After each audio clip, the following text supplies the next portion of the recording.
सुबह तौकीर रजा से बात हुई, वो इंटरव्यू लगा भी हुआ है। आपको क्या लग रहा है, तौकीर रजा से बात होगी क्या? मेरे पास है प्योर पाव भाजी का मसाला, प्योर पाव भाजी मसाला, पाव भाजी को टेस्टी बना डाला, सबका राजा आल प्योर मसाला। प्रायोजक हैं cancer healer centre, a new beginning. ठीक है, हम दूसरे संवाददाताओं के पास चलेंगे। मनवीर का फोन डिस्कनेक्ट हुआ है और इस बीच एक बार फिर से मैं लोकसभा की तस्वीरें दिखा दूं, क्योंकि ये एक आखिरी घंटा है जो मतलब डिस्कशन होगा, क्योंकि 8 घंटे ही समय दिया था। जो बिजनेस एडवाइजरी कमेटी की बैठक हुई थी उसमें 8 घंटे का समय दिया गया था। हम कहेंगे सीधे लोकसभा टीवी चला जाए। ये सीधी तस्वीरें हैं।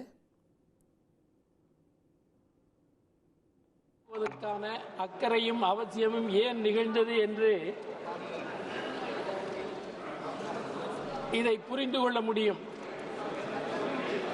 இன்றைய ஆட்சியாளர்களை உருவாக்கி தந்த ஆர்எஸ்எஸ் என்ற அமைப்பு கற்றுக் கொடுத்த பாடத்தின் அடிப்படையில் दूसरे संवाददाताओं की, ये दक्षिण भारत से सांसद हैं लोकसभा के, वो बोल रहे थे तमिलनाडु के, और मेरे साथ अनुराग अग्रवाल जुड़ चुके हैं कानपुर से। अनुराग, आपके साथ कुछ लोग हैं क्या? मैं जमीन पे लोगों से बात कर रहा हूं। आपकी दिन भर बात हुई होगी साहब, मैं चाहूंगा आप सीधे जो आपके साथ लोग जुड़े हुए हैं उनसे बात करें और विस्तृत उनसे पूछिए कि क्या समस्या है, कि क्यों नहीं आना चाहिए, और जो समर्थन में है उनसे भी पूछिए कि क्या खामियां थी जो अब सरकार बदल रहे हैं और वो क्यों खुश है जो इसका समर्थन कर रहे हैं। जी बिल्कुल, मेरे साथ उलमा काउंसिल के सदस्य हैं, मोहम्मद अली सलीस भी हैं और इसके अलावा अन्य लोग भी हैं, उनसे भी बात कर लेते। सलीस जी, अच्छा सलीस जी अब आए हैं हमारे साथ कैमरे पर और सभी लोग हैं, इनसे बात कर लेते हैं। सबसे पहले तो आपसे ही जानना चाहते हैं, हमारे स्टूडियो का सवाल है कि आखिर इस बिल से दिक्कत क्या है आप लोगों को? दिक्कत यह है कि मुसलमानों की उन मसाजिद और प्रॉपर्टीज को, जिसको जिला कलेक्टर ये कह देगा कि ये डिस्प्यूटेड है और सरकार उसको अपने कब्जे में ले लेगी और उसका अधिकार अदालतों को दिया जाएगा। अभी अदालत ने जिस तरह का फैसला बाबरी मस्जिद के हक में किया, उस फैसले ने स्पष्ट कर दिया कि उनकी क्या नीति और नियत है। तो वो भारतीय जनता पार्टी और मुसलमानों का ये मसला नहीं है, ये था संविधान विरोधी और संविधान के पक्षकारों के बीच का संघर्ष। आज संविधान के पक्षकार हार गए हैं और संविधान विरोधी जीत गए हैं। अब आइंदा देश की तस्वीर क्या होगी? हम तो एक शेर कहना चाहेंगे कि जलते घर को देखने वालों, फूल का छप्पर आपका है, आपके पीछे तेज हवा है, बाकी मुकद्दर आपका है। ये कब्जे पर मैं भी चुप था, मेरा नंबर अब आया और मेरे कब्जे पर तुम भी चुप हो, अगला नंबर आपका है। तो ये जो हो रहा है इस देश के अंदर, वो बाबा साहब के संविधान को खत्म करने की पहली प्रतिक्रिया आज वो जीते हैं। अब आइंदा वो दलितों, आदिवासियों, ओबीसी, एससी, एसटी, इनके अधिकारों को कैसे खत्म करेंगे, क्योंकि उनको हौसला मिल गया है कि हम सफल हुए हैं, हम आगे भी सफल होंगे। अगर इनकी 240 की जगह ये 340 सीटें होती तो बाबा साहब का संविधान ये उठा के पार्लियामेंट के बाहर रख दिए होते। अब इन्होंने इसको, ये हिंदू मुसलमान का मसला नहीं है, ये संविधान के पक्षकारों, संविधान विरोधियों का मसला है। तो संविधान विरोधियों की जीत हुई है और संविधान के पक्षकारों की हार हुई है। और इसमें हाँ, जो पर्सनल बोर्ड और मुस्लिम सियासी रहनुमा है, इनके संबंध में मैं इतना ही कहूँगा कि इनकी नाअहली और इनकी बेवकूफ़ी की हरकतों की वजह से आज ये दिन देखने को आए हैं कि अगर इन्होंने पर्सनल बोर्ड हो, चाहे जमीयतुल उलमा हो, चाहे जमात इस्लामी हो, अगर इन्होंने वक्फ प्रॉपर्टियों पे होने वाले घपले, उन मुतवल्लियों जिनकी, जो इनके मुतवल्ली थे, जिन्होंने 10 करोड़ की प्रॉपर्टी 10 लाख में बेच करके और वहाँ से परमिशन ले लिया कि हम इसके बदले दूसरी जगह खरीदेंगे, और 9 करोड़ 90 लाख रुपए उन्होंने अपनी बंदरबाज किए। तो ये उसका नतीजा है कि हमने मौका दिया जिस तरह 3 तलाक के बिल के लिए सबसे पहले हिंदुस्तान में मैंने कहा था कि 3 तलाक के इस नियम को बदल करके पुरानी नियम को लागू किया जाए।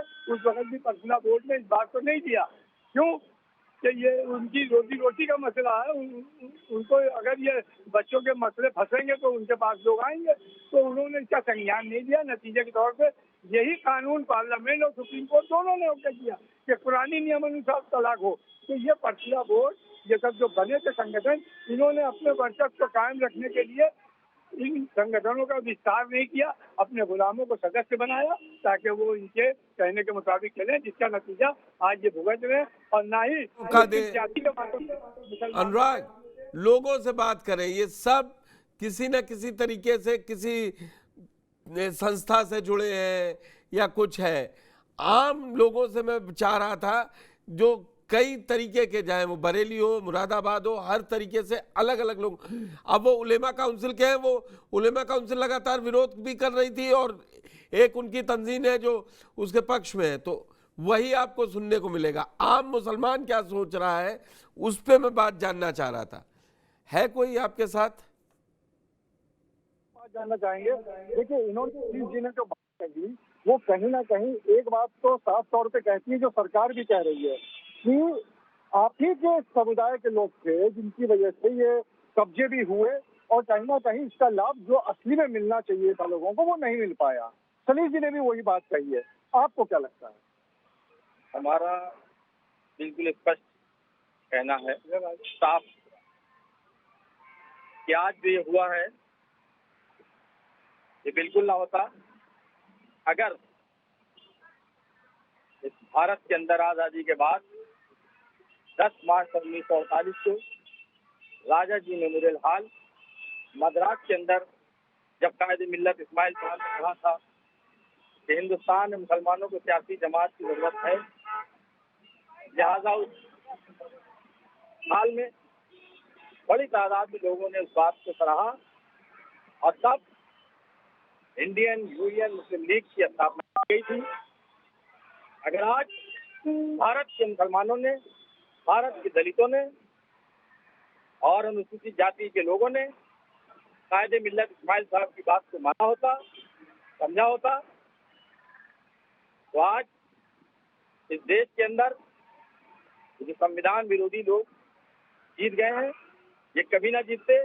और ये तमाचा है उन लोगों के मुंह पर जिन लोगों ने भारत के अंदर ये कहा था आज़ादी के बाद अब भारत के अंदर मुसलमानों को सियासी जमात की जरूरत खत्म होती है, इसलिए अब भारत के अंदर जितनी मुस्लिम तंजीमें हैं सब मुसलमानों की हित की बात तो करेंगी लेकिन वोट की बात नहीं करेंगी। और पर्दे के पीछे जितनी भी जमात थी, पर्सनल लॉ बोर्ड या जो भी मुस्लिम जमातें आगे थी, इन्होंने कभी भी मुसलमानों को राजनीतिक तौर पे मजबूत नहीं होने दिया। ये उनकी फेलियर है, सीधी सीधी बात है। अभी नायडू और ये क्या नाम है नीतीश साहब और इन जैसे जितने भी लोग हैं, ये कुब्बा चुब्बा पहनकर नमाजें पढ़ते रहे, रोजे खोलते रहे, मुसलमानों को धोखा देते रहे। ये उससे भी बड़े दुश्मन है हमारे, ये भारतीय जनता पार्टी से भी बड़े दुश्मन है, चाहे वो नीतीश हो चाहे वो नायडू हो। भारत के मुसलमानों को बिहार के अंदर जो आने वाला इलेक्शन है इसमें मुंहतोड़ जवाब देना चाहिए और किसी भी कीमत पर इनकी ये छुपी हुई नीतियों को कामयाब नहीं होना देना चाहिए।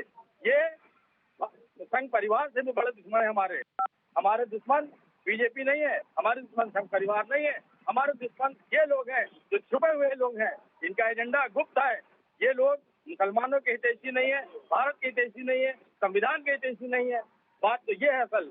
वक्त बिल कभी ना पास होता अगर आज हम मजबूत होते। पर्सनल लॉ बोर्ड ने अगर ये काम न किया होता, इनके आबा अजदाद ने 1948 को जो ये बात कही थी कि भारत के अंदर मुसलमानों को राजनीतिक जरूरत नहीं है, ये झूठे थे, ये मक्कार थे, ये आज इस बात को साबित हो चुका है। ठीक है, आप क्या कहना चाहेंगे इसमें? क्योंकि जिस तरह से सरकार का ये कहना है कि आप ही लोगों के अच्छे के लिए है, कम से कम जो जरूरतमंद है उनको मिलेगा, क्योंकि वक्त की संपत्ति के बारे में आप ही के समुदाय के लोग कहते हैं कि हमारी जो पर्सनल है, जो हम किसी के हित के लिए देना चाहें, अपने समुदाय के हित के लिए देना चाहें, अपने धर्म के हित के लिए देना चाहें, वो देंगे। जबकि यहाँ पे तो बहुत सारी सरकारी जमीनों पर भी बना हुआ है। अगर हम कानपुर की बात करें तो 548 ऐसी सरकारी भूमि है जिसपे की वक्फ की प्रॉपर्टी बनी हुई है, तो वो तो किसी व्यक्तिगत की नहीं है ना, वो तो वक्फ के लिए नहीं दी गई थी, वो तो धीरे धीरे साल 10 साल होती रही। तो आपका क्या मानना है? हमारा मानना इसमें ये है कि हमारी नाअहली की वजह जो अदम ना करेंगे, लेकिन सरकार ने ये बिल लाई है, इसको इसमें एक चीज ऐड की है भ्रष्टाचार। और मेरा मानना ये है कि सरकार अगर वाकई में भ्रष्टाचार को दूर करना चाहती है तो क्या हिंदुस्तान से भ्रष्टाचार खत्म हो गया? आज कोशिश तो कर सकते हैं ना कहीं तो कोशिश करनी पड़ेगी। उनकी कोशिश का मैं आपको उदाहरण देता हूँ। क्या जब ये स्कूलों में एडमिशन चल रहा है 3,000 रुपए को 4,000 रुपए का है, यह अवामी सतह भ्रष्टाचार नहीं है? 30 रुपए का बनने वाला इंजेक्शन आज हर इंसान मेडिकल के लिए त्रस्त है, 30,000 में बिकता है। क्या ये भ्रष्टाचार नहीं है? जेन्युइन चीज दूर करने की भ्रष्टाचार कौन सी है? ये जो आवाम जिससे त्रस्त है या वक्त है। वक्फ बोर्ड ने अगर रेलवे की जमीन को अपना बता के वक्फ बता दिया तो वो भी तो भ्रष्टाचार है। ये सरकार का काम है, इसमें चीज जो है उल्टा करने की क्या जरूरत थी? यहाँ मामला भ्रष्टाचार नहीं है, यहाँ मामला सीधा ये है कि वोट बैंक की सियासत। भ्रष्टाचार ही अगर खत्म करना होता है बीजेपी सरकार तो 1000 मामले भ्रष्टाचार के, मगर वो भ्रष्टाचार के मुद्दे पर काम नहीं कर रही है। बात यह कि कानून के रास्ते से मुसलमानों की संपत्ति हड़पना चाह रही है। पहले हमारे लोग हड़पते थे, 2 रुपए की बात सिर्फ दिखती है और इसमें दूसरा टॉपिक नहीं है, वरना भ्रष्टाचार के लिए तो बहुत सी चीजें अभी आएंगी। क्या भ्रष्टाचार खत्म हो गया हिंदुस्तान से? ऐसा कुछ नहीं है। इससे पहले भ्रष्टाचार तो सरकार से पहले आज ही भ्रष्टाचार है और आगे भी रहेगा भ्रष्टाचार, क्योंकि हमारे मुल्क में भ्रष्टाचार को कोई भी दूर नहीं कर सकता, क्योंकि जब तक हिंदुस्तान में धर्म और जात पात की सियासत है इसको कोई भी दूर नहीं कर सकता। हाँ, देखिए पुष्कर, 2-3 बातें बहुत साफ तौर पे निकल के आएंगी। पहली बात तो ये कि मुस्लिम समुदाय के लोगों का भी ये मानना है कि कहीं ना कहीं जो इनके ये जो काउंसिल बनी हुई है उनकी भी कमियां रही हैं। दूसरी तरफ उन्होंने जो एनडीए के घटक दल है वो भी कहीं ना कहीं इसको कटघरे में खड़ा किया है और ये बोला है कि उन्होंने भी वो काम नहीं किया जो कि मुसलमानों के हित के लिए करना चाहिए था। जी पुष्कर। नहीं, ये बात तो बिल्कुल सही है अनुराग। आपने खैर उलमा काउंसिल के लोगों से बात करवाई, कोई एक लोग और है आपके साथ, वो भी बोलना चाह रहे हैं, उनसे पहले बात कीजिए, फिर मैं आपकी बात पूरी करता हूं। आपके पीछे कोई खड़ा है, वो सुन रहे थे आपको, वो अपनी राय रखना चाहते हैं, उनसे नाम पूछिए। और जा रहा है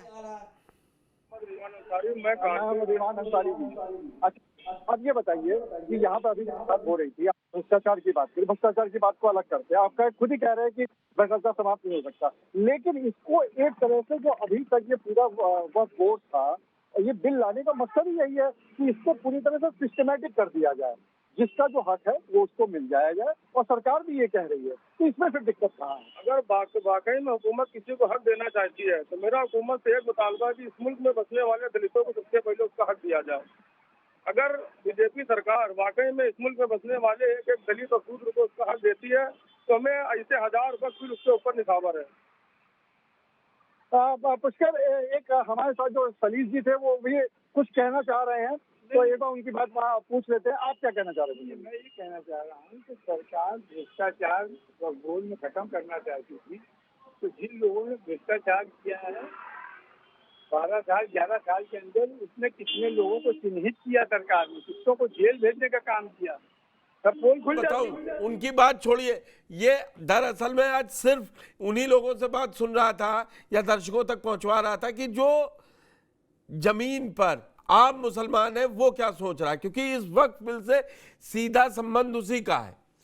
इसीलिए मैंने जहां भी बात की वहीं लोगों से बात सुननी चाहिए और अपने दर्शकों तक पहुंचानी चाहिए, नहीं तो क्योंकि प्रवक्ता है, पार्टी है, सब बोल ही रही है।